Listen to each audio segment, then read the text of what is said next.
Dans cette salle de classe de l'université de Bamako, on étudie le bamanenkan, une des langues nationales du pays, mais pas officielle.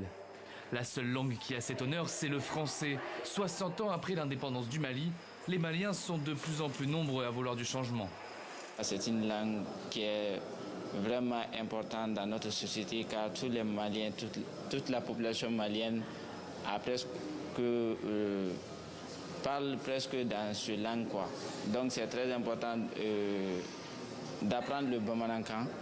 Cette langue pourrait prendre du galon avec le nouveau projet de constitution proposé par la junte au pouvoir depuis 1 an et demi. Car au Mali, on parle plus de 70 langues, 13 sont reconnues langues nationales.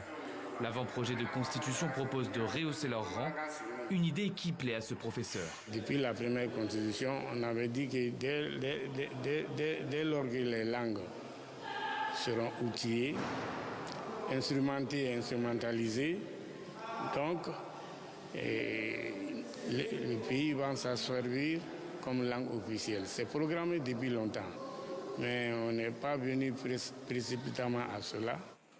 Depuis l'arrivée de la junte au pouvoir, la rupture avec la France est consommée chez beaucoup de Maliens, en particulier chez les plus jeunes. Mais ce n'est pas la première fois qu'un tel projet est évoqué et finalement abandonné. Pour cet éditeur, quelques lignes dans la Constitution ne suffiront pas.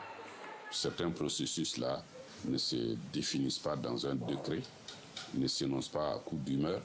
Il faut laisser l'incubation se faire. Et si nos langues nationales doivent venir un jour comme langue officielle, très certainement, elles vont s'établir. Au Mali, depuis 1 mois, le débat est ouvert, dans un contexte où la langue française, héritage colonial du Mali, est de plus en plus critiquée.